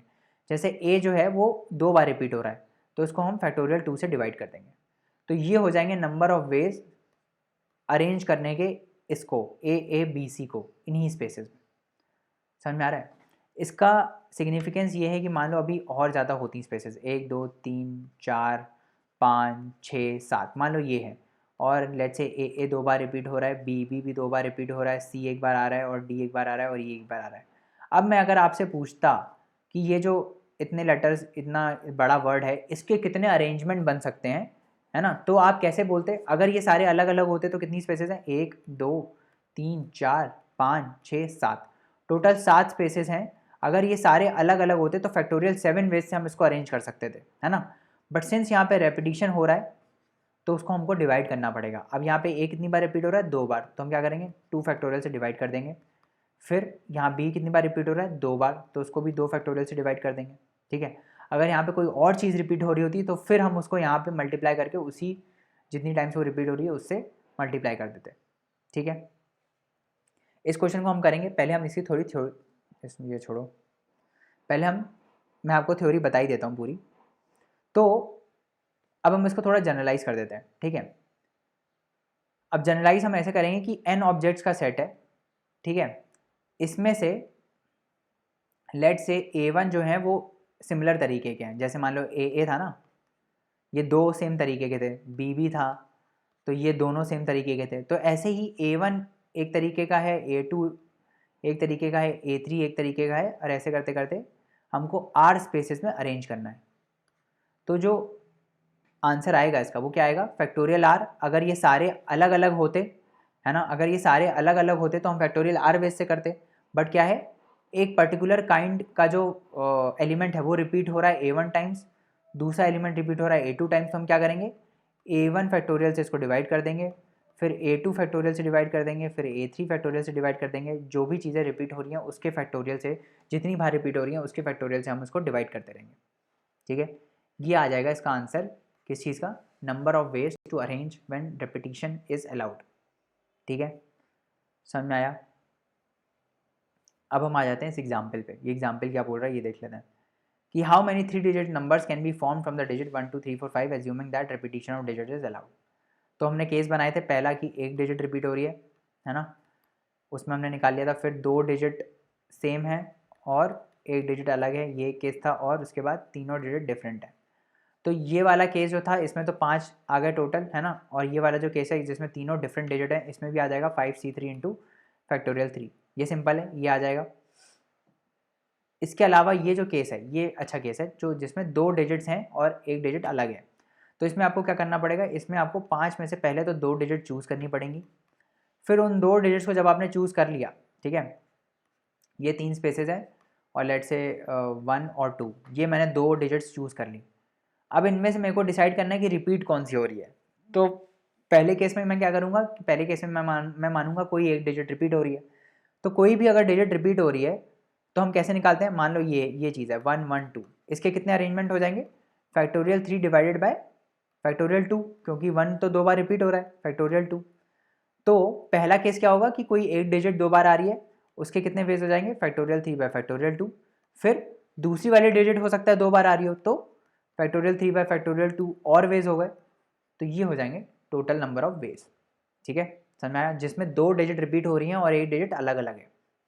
तो इसको जब आप करोगे तो ये क्या आएगा, फैक्टोरियल 5 बाय फैक्टोरियल 2 फैक्टोरियल 3, ठीक है, into 2 into factorial 3 divided by factorial 2, correct. तो ये यहाँ से कट जाएगा, आपका 2 यहाँ से कट जाएगा, बचा फैक्टोरियल 2 और फैक्टोरियल 5, ठीक है। तो ये क्या आ जाएगा, ये आ जाएगा आपका फैक्टोरियल 5 डिवाइडेड बाय, अब आप कर लो 5 4 3 60 आ जाएगा यहाँ से।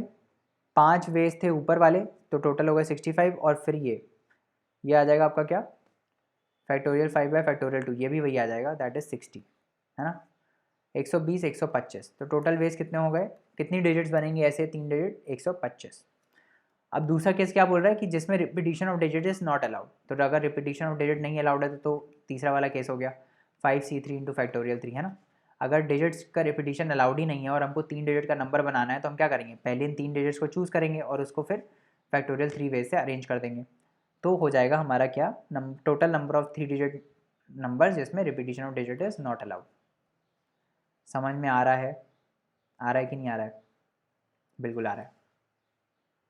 अब ये देखते हैं, अलग क्वेश्चन देखते हैं। How many 5 digit telephone numbers can be constructed using the digit 0 to 9 if each number starts with 67 and no digit appears more than once. तो पहले तो ये जो परम्यूटेशन एंड कॉम्बिनेशन के क्वेश्चंस होते हैं ना, उनको समझना बहुत ज़रूरी होता है, ठीक है। उसको अगर आप समझ नहीं पाए तो क्वेश्चन गलत ही होगा, तो समझना बहुत ज़रूरी है और जो एक एक इन्फॉर्मेशन दी है उसको लिखना ज़रूरी है। तो अब इसमें क्या दिया है कि 5 डिजिट का टेलीफोन नंबर है, how many 5 digit telephone numbers can be constructed. हमको क्या करना है, 5 डिजिट का टेलीफोन नंबर बनाना है, 1 2 3 4 और 5। तो ऐसे आपने स्पेस बना दी 5 स्पेसेस, ठीक है। हमको डिजिट्स कौन सी यूज़ करनी है, 0 to 9, 0 1 2 से 9 तक। टेलीफोन नंबर में ऑब्वियसली हर डिजिट जो होती है वो 0 से 9 के बीच में ही होती है ना। तो 0 to 9 टोटल 10 नंबर है हमारे पास चूज़ करने के लिए। बट इसमें क्या बोल रहा है, एक कंडीशन है कि हर नंबर जो है वो 67 से स्टार्ट होता है। इसका मतलब हर नंबर 67 से स्टार्ट होगा and no digit appears more than once. इसका क्या मतलब है, ये बहुत सिग्निफिकेंट स्टेटमेंट है कि कोई भी डिजिट रिपीट नहीं हो रही है। मतलब अगर ये 6 यहाँ पे आ गया तो अब बाकी 3 में 6 नहीं आ सकता, अगर यहाँ 7 आ गया तो बाकियों में 7 नहीं आ सकता। समझ में आ गया। तो मैं आपसे पूछूं कि बाकी 3 में क्या आ सकता है फिर, तो 6 और 7 को छोड़ के बाकी सब आ सकता है।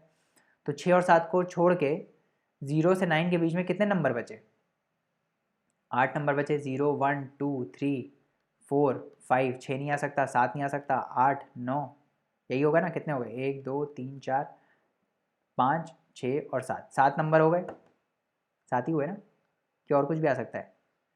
0 1 2 3 4 5 6 7 नहीं आ सकता, 8 और 9 है ना। तो वही हो गए 5, सॉरी 1 2 3 4 5 6 7 8 नंबर हो गए टोटल, है ना। सॉरी टोटल 8 नंबर हम चूज़ कर सकते हैं। और हमको ये ध्यान देना है कि कोई भी डिजिट रिपीट नहीं होनी चाहिए। इसका मतलब ये वाली जो स्पेस है ना, ये वाली जो स्पेस है, यहाँ कितने लेटर आ सकते हैं, यहाँ पे हम कितने लेटर, कितने तरीक़ों से मैं यहाँ पे नंबर चूज़ कर सकता हूँ, बताओ मेरे को। कितने तरीक़ों से मैं यहाँ कोई नंबर डाल सकता हूँ, मेरे को बताओ। 8 में से मेरे को कोई एक चूज़ करना पड़ेगा, है ना। मैंने 8 में से एक चूज़ करके यहाँ पे नंबर लिख दिया। मान लो मैंने 2 लिख दिया, यहाँ पे कोई भी लिख दिया, मान लो 2 लिख दिया, जस्ट फॉर एन एग्जाम्पल। अब 8 में से मेरे को एक नंबर चूज़ करने के कितने तरीके हैं, 8 C1। एंड अब मेरे को क्या करना है, अब मेरे को दूसरा नंबर भी तो चूज़ करना है, और ये दूसरा नंबर कैसा होना चाहिए, इन तीनों में से सेम नहीं होना चाहिए, ठीक है। तो 6 और 7 को हटा के मेरे पास बचे थे 8। अब ये भी स्पेस फिल हो गई तो मेरा 2 भी चला गया यहाँ से। 2 अगर चला गया तो कितने नंबर बचे, अब 8 की जगह अब हो गए 7 नंबर। तो ये वाली जो स्पेस है उनमें से मेरे को 7 में से एक नंबर चूज़ करना पड़ेगा, है ना। इन 7 में से एक नंबर चूज़ करके मेरे को यहाँ डालना पड़ेगा और फिर मल्टीप्लाई करना पड़ेगा किससे, फिर एंड में क्या आएगा। अब यहाँ पे भी कोई नंबर आया होगा, लेट से 3 आ गया, तो मैं 3 को भी मेरे को हटाना पड़ेगा। तो अब कितने नंबर बचे, अब मेरे पास 6 नंबर बचे। अब आखिरी जो स्पेस है उनमें से मेरे को कितने नंबर ऑफ वेज हो जाएंगे, यहाँ पे नंबर डालेंगे 6 C1, क्योंकि मेरे को बाकी 6 में से कोई एक नंबर चूज़ करके यहाँ डालना पड़ेगा। ऐसे ही करके मैं ये इंश्योर कर सकता हूँ कि ये जो सारे नंबर हैं वो अलग अलग हो। समझ में आ रहा है, ठीक है। समझ में आ रहा है कि नहीं आ रहा भाई, समझ में आ रहा है ना। तो यही जो है वो फंडा है, ठीक है, समझ में आ रहा है। अब इसमें ना, इसमें वो सारे नंबर कवर हो गए जिसमें आप अरेंजमेंट करोगे। जैसे मान लो आपने 2 3 और आप बोल रहे हो कि मैंने 2 3 लिया, 2 और 3 लिया, और लेट्स से यहाँ पे 4 ले लिया आपने, ठीक है। तो ऐसा भी हो सकता है कि यहाँ आप 4 लो, यहाँ 3 रहने दो, यहाँ 2 रहने दो, है ना। बट ये जो हमने कैलकुलेट किया ना, इनमें सारे पॉसिबिलिटीज़ आ गई हैं, ठीक है। इसमें आपको अब अरेंज करने की ज़रूरत नहीं है, क्योंकि इसमें हमने सारा कुछ ले लिया ऑलरेडी, ठीक है। समझ में आ गया। तो ये क्या हो जाएगा, 8 × 7 × 6, 56 × 6, 6 5 30, 336। टोटल नंबर ऑफ कितने ऐसे नंबर हो जाएंगे, 336। समझ में आया, आ रहा है समझ में, घुस रहा है दिमाग में, है कि नहीं। थोड़ा सा टफ है बट हमको तो करना है ना। तो कोई बात नहीं, हम करेंगे, और हम जितने ज़्यादा क्वेश्चंस इसके प्रैक्टिस करेंगे उतना ज़्यादा हमको जो है वो क्लैरिटी आएगी इस चीज़ में। समझ में आ रहा है, ठीक है। अब हम बढ़ते हैं आगे और अगला क्वेश्चन देखते हैं। How many 3 digit even numbers can be formed from the digits 1 2 3 4 5 6 if digits can be repeated. अब इसमें क्या बोल रहा है, डिजिट जो है वो रिपीट हो सकती हैं, और 3 डिजिट का हमको नंबर बनाना है। क्या होना चाहिए, वो इवन होना चाहिए, मतलब 2 से डिविजिबल होना चाहिए। जो भी नंबर 2 से डिविजिबल है वो इवन होता है। हमने 2 से डिविजिबिलिटी की कंडीशन देखी थी क्या, कि जो आखिरी डिजिट होती है वो 2 से डिविजिबल होनी चाहिए, है ना। ये जो आखिरी डिजिट है ये 2 से डिविजिबल होनी चाहिए, तभी जो है वो नंबर 2 से डिविजिबल होगा। करेक्ट? यही तो देखा था हमने, है ना? तो यहाँ पे लास्ट डिजिट पे क्या क्या नंबर आ सकता है? अब 1 2 3 4 6 में से कोई भी जो 2 से डिविजिबल होगा वही आ सकता है। तो 2 से डिविजिबल कौन कौन है? 2 है, 4 है और 6 है।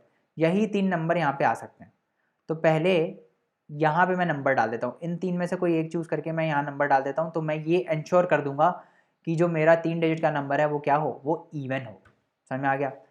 अब ये वाली स्पेस और ये वाली स्पेस जो है, इनमें तो मैं कुछ भी डाल सकता हूँ ना, क्योंकि आखिरी वाला तो 2 से डिविजिबल है, तो यहाँ पे कुछ भी आए तो पूरा नंबर 2 से डिविजिबल होगा। करेक्ट? तो मेरे पास टोटल कितने नंबर है? 6 नंबर है। इन 6 में से मैं एक चूज़ करके इधर डाल दूंगा, और इन यहाँ पे भी मैं यही करूँगा, इन 6 में से एक चूज़ करके मैं इधर डाल दूंगा। मैं 6 में से क्यों चूज़ कर रहा हूँ एक? क्योंकि यहाँ लिखा है डिजिट्स कैन बी रिपीटेड। अगर इसमें लिखा होता कि digits can not be repeated, तो यहाँ पे मैं 6 नहीं करता। ठीक है? यहाँ पे मैं 6 नहीं करता। ठीक है? यहाँ पे मैं क्या करता? अगर मैं यही बोलता कि digits can not be repeated, तो आप क्या करते?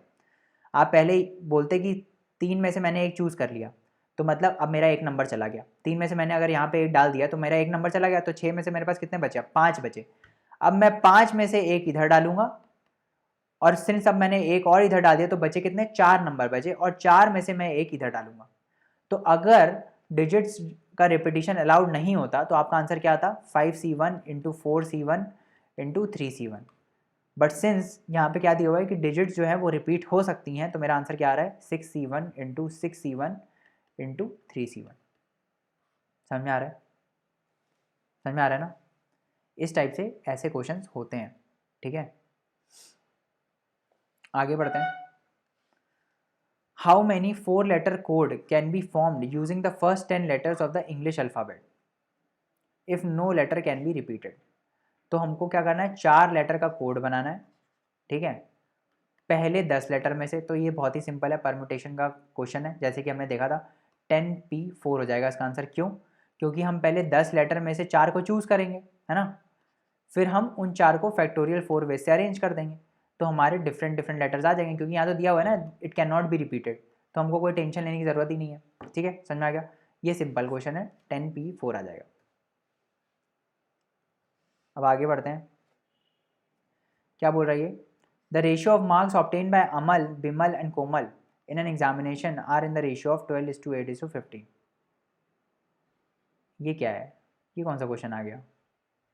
ये पीएनसी का क्वेश्चन नहीं आएगा, ये हमने पहले किया हुआ है, दोबारा रिपीट हो गया है यहाँ पे क्वेश्चन, है ना? गलती से रिपीट हो गया। ओके, ये भी क्वेश्चन हम कर चुके हैं। Given 5 flags of different colours, how many different signals can be generated if each signal requires the use of 2 flags. ये भी हम कर चुके हैं, दोबारा क्वेश्चन रिपीट हो रहे हैं हम। कितना बचा है अभी? और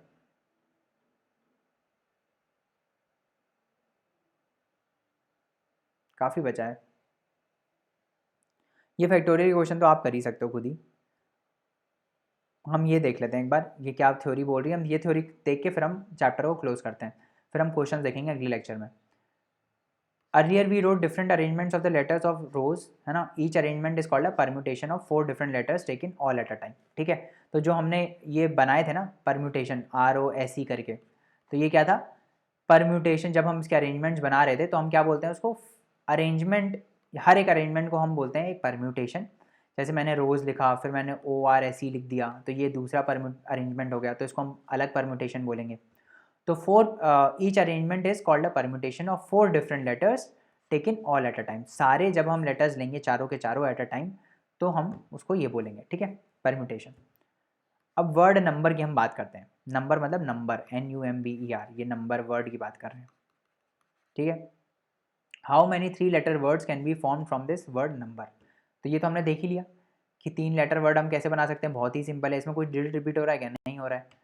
तो हम क्या करेंगे? इन ये अलग अलग डिजिट में से 1 2 3 4 5 6 6 डिजिट है हमको, पर क्या करना है? हमको 3 लेटर का वर्ड बनाना है। तो हम इनमें 6 में से पहले 3 को चूज़ करेंगे, फिर उन 3 को हम अरेंज कर देंगे, तो ये मेरा टोटल आ जाएंगे। इसी को ही हम बोलते हैं 6PR, 6P3 मतलब। This is only called permutation, है ना? तो हमने देख ही लिया कि अगर रिपीटिशन अलाउड है तो क्या होगा, और रिपीटिशन नहीं अलाउड है तो क्या होगा, है ना? तो ये हम ऑलरेडी पीछे केसेस देख चुके हैं ना। A permutation is an arrangement in a definite order of a number of objects taken some or all at a time.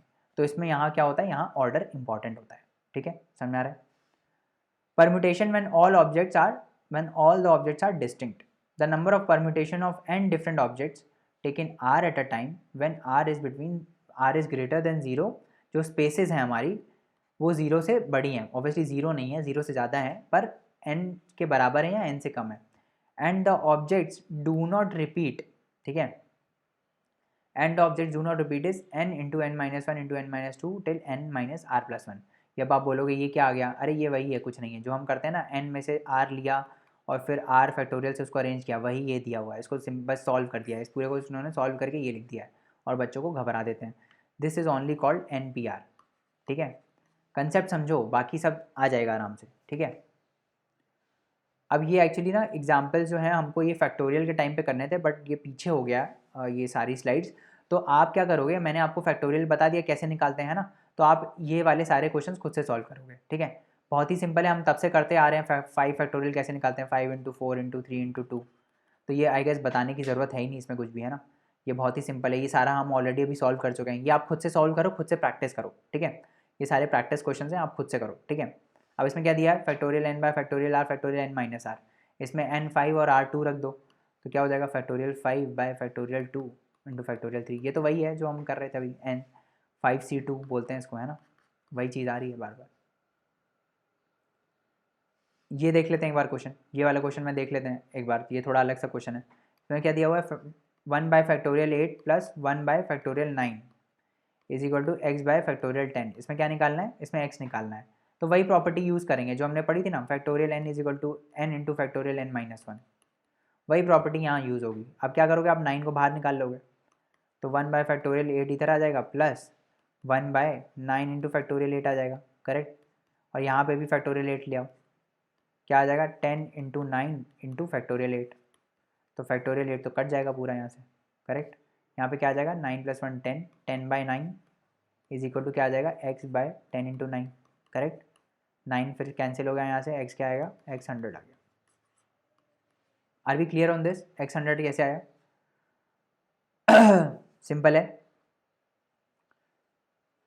तो ये सब मैंने आपको बता दिया कि number of permutations of n different objects taken r at a time when repetition is allowed, ठीक है, that is n to the power r। ये इसका शॉर्टकट है, ये आपको याद रखना है कि अगर, अब ये क्या बोल रहा है मैं आपको बता देता हूँ क्या बोल रहा है। n डिफरेंट ऑब्जेक्ट्स हैं, ठीक है, और r ऑब्जेक्ट्स को हमको अरेंज करना है, 1 2 3 4, मतलब ऐसे कर करके r, मैंने हम लोग ने क्या करते हैं, हम लोग इसको छोटे से लेते हैं, हम लोग n और r के टर्म्स में नहीं देखते, हम लोग उसके टर्म्स में देखते हैं, फैक्ट्स के टर्म्स में, ठीक है। तो 5 में से, ठीक है, ये बोल क्या रहा है, इसको मैं सिंप्लीफाई कर देता हूँ, फिर आपको ये समझ में आ जाएगा। 5 मेरे पास डिफरेंट ऑब्जेक्ट्स हैं, मान लो 5 लोग हैं, 5 पीपल हैं, राइट, और इनमें से मेरे को r स्पेसेस में अरेंज करना है। 5 लोग तो नहीं है, लोग तो डिफरेंट नहीं हो सकते, मान लो 5 लेटर है मेरे पास, 5 लेटर्स हैं मेरे पास, ठीक है, अभी हमने लेटर्स की बात करी ना, 5 लेटर्स हैं, ABCD और E, ठीक है, ये 5 लेटर्स हैं मेरे पास, इनसे मेरे को एक 3 लेटर का वर्ड बनाना है, लेट से, ठीक है, और मैं चाहता हूँ कि ये जो 3 लेटर के वर्ड है उसमें रिपीटिशन अलाउड हो। रेपिटेशन अलाउड होगा क्या मतलब है कि यहाँ पे कुछ भी आ सकता है, मान लो यहाँ पे ए आ गया, यहाँ पे भी ए आ गया, यहाँ पे भी ए आ गया, तो ऐसा भी हो सकता है, ठीक है। तो हमने क्या देखा, इसमें हम कैसे करते हैं कि पहली जो स्पेस है उसमें क्या आ सकता है, इन 5 में से आप कोई भी एक ले लो, है ना, इन 5 में से आप कोई भी एक ले लो, वो यहाँ पे आ सकता है। फिर दूसरे स्पेस में भी 5 में से कोई भी एक ले लो, आ सकता है। फिर तीसरे स्पेस में भी क्या करो, 5 में से कोई भी एक ले लो, आ सकता है। इनको मल्टीप्लाई कर दो तो हमारा आंसर आ जाता है। बट इसको जब आप सॉल्व करोगे ना तो क्या आएगा, 5 इंटू 5 इंटू 5, यही आएगा ना, इज इक्वल टू क्या है, 5 क्यूब आ रहा है ना, यही तो आ रहा है, 5 क्यूब ही तो आ रहा है। ऐसे सब हर केस में आता है, हर केस में आता है, क्या मतलब, हर केस में क्यों आता है ये, हर केस में इसलिए आता है, मैं बताता हूँ क्यों आता है। मान लो n डिफरेंट ऑब्जेक्ट्स हैं आपके पास,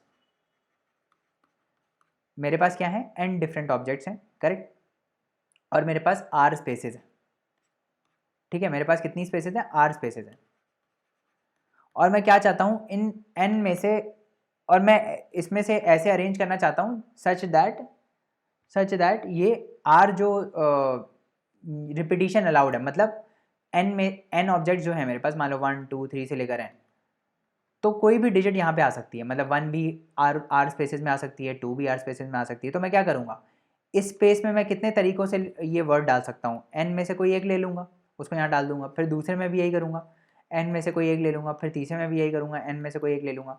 ऐसे करके करते मैं करता जाऊँगा, कब तक, जब तक आर स्पेसेस हैं तब तक, ठीक है। तो ये क्या आएगा, n into n till R times तक आएगा। तो this is equal to n to the power r, ठीक है। समझ में आया, ये आपको याद कर लेना है बस, ठीक है, याद भी कर लेना है और मैंने आपको समझा भी दिया। तो वो यही बोल रहा है कि number of permutations of n different objects taken r at a time, मतलब n में से हमने r लिया, ठीक है, n में से हमने r ऐसे लिया है सच दैट हम रिपीटिशन को अलाउ कर रहे हैं, मतलब रिपीटिशन हो सकता है, कोई भी एक चीज़ r बार आ सकती है। तो उसके टोटल नंबर ऑफ वेज कितने होते हैं, n to the power r, ठीक है। समझ में आया। जब डिस्टिंक्ट नहीं है तब तो हमने देख ही लिया क्या होता है, NPR, करेक्ट। समझ में आया, समझ में आया। अब मान लो ये वर्ड है रूट, इससे हम कितने और वर्ड्स बना सकते हैं। तो ये सिंपल है, फैक्टोरियल 4 डिवाइड बाय, इसमें क्या है 0 रिपीट हो रहा है 2 बार, तो उसको हम डिवाइड कर देंगे यहाँ से, फैक्टोरियल 2, ठीक है, सिंपल है। आगे बढ़ते हैं। Permutation when all objects are not distinct, ये मैंने आपको बता ही दिया। तो यही मैंने आपको बता रहा था कि number of permutations of n objects where p objects are of same kind and rest all are different. तो उसके लिए क्या होता है, factorial n by factorial p। तो जैसे रूट में हमने देखा ना, रूट में क्या है, इसमें n ऑब्जेक्ट्स हैं, n मतलब 4 ऑब्जेक्ट्स हैं, ठीक है, 1 2 3 4 ऑब्जेक्ट्स हैं। Where p objects are of same kind, मतलब ये दो हैं p, ये p दो ऑब्जेक्ट्स जो हैं वो सेम है। तो टोटल नंबर ऑफ वेज क्या हो जाएंगे, factorial n by factorial p, that is how much, that is 4 factorial divided by 2 factorial. समझ में आ गया है कि नहीं। अब यही चीज़ हम एक्सटेंड कर देते हैं, किसके लिए, the number of permutations of n objects where p1 objects are of one kind, p2 are of second kind, है ना, ऐसे चलता रहता है। तब हम क्या करते हैं, मतलब टोटल मेरे पास n ऑब्जेक्ट्स हैं, ठीक है, जैसे रूट वर्ड था ना, तो ये रूट वर्ड क्या है, इसमें 4 ऑब्जेक्ट्स हैं, ठीक है, 4 ऑब्जेक्ट्स हैं, बट इसमें 2 ऑब्जेक्ट्स एक तरीके के थे, है ना, ये 0 0 जो है वो एक तरीके का था। ऐसे ही मान लो ऐसा कुछ वर्ड है, रूट 2 PP QQ, है ना, RR SS NN, इस टाइप से वर्ड है, ठीक है। तो इसमें टोटल कितने कितने वर्ड्स हैं, 1 2 3 4 5 6 7 8 9 10 11 12 13 14 15। तो हमारे पास कितने ऑब्जेक्ट्स हैं, 15 ऑब्जेक्ट्स हैं, ठीक है, 15 ऑब्जेक्ट्स हैं। और इसमें P1 objects are of one kind, मतलब ये जो 0 0 है ये P1 हो गया, that is 2 objects are of one kind, P2 are of second kind, मतलब अच्छा P1 जो है ना, ये 0 0 एक और 0 आ रहा है, ये देखो, तो यहाँ पे 3 हो जाएगा, 2 नहीं होगा, यहाँ पे क्या हो जाएगा 3 हो जाएगा, क्योंकि 0 जो है वो 3 बार आ रहा है ना। तो 3 ऑब्जेक्ट्स एक ही तरीके के हैं। वैसे ही PP जो है, ये जो 2 ऑब्जेक्ट्स हैं ये एक तरीके के हैं। फिर QQ जो है, ये 2 ऑब्जेक्ट्स एक तरीके के हैं। तो ऐसे हम नोट करते जाएंगे। फिर RR है वो एक तरीके का है, ठीक है। तो इसके टोटल नंबर ऑफ वेज कितने हो जाएंगे, फैक्टोरियल 15 डिवाइड बाय जितना रेपिटेशन हो रहा है। तो इसमें यहाँ O का 3 बार हो रहा है, फिर P का 2 बार हो रहा है, फिर Q का 2 बार हो रहा है, फिर R का 2 बार हो रहा है, फिर S का 2 बार हो रहा है। ऐसे करते करते हम करते जाएंगे। तो इसका एक जनरल फार्मूला होता है, वो यही होता है जो हम कर रहे हैं, factorial n divided by factorial P1, ठीक है, ये मैं आपको बता चुका था, factorial P2 factorial P3 till जब तक कितने काइंड के रिपीट हो रहे हैं pkth। समझ में आ रहा है, बस यही है कंसेप्ट इसका, और कुछ भी नहीं है ना। ये हमने देख लिया ऑलरेडी। अगले लेक्चर में हम क्वेश्चंस को सॉल्व करेंगे। PYQs आप करते रहो, आपको पता चलेगा कि इतना कोई टफ आता नहीं है। हम लोग डिटेल में डिस्कस कर रहे हैं और ये चीज़ आपको समझना ज़रूरी है, ठीक है। तो thank you so much. If you love our lectures please leave us a review, and अगले लेक्चर में मिलते हैं, क्वेश्चन सॉल्व करेंगे। तब तक के लिए bye bye and take care.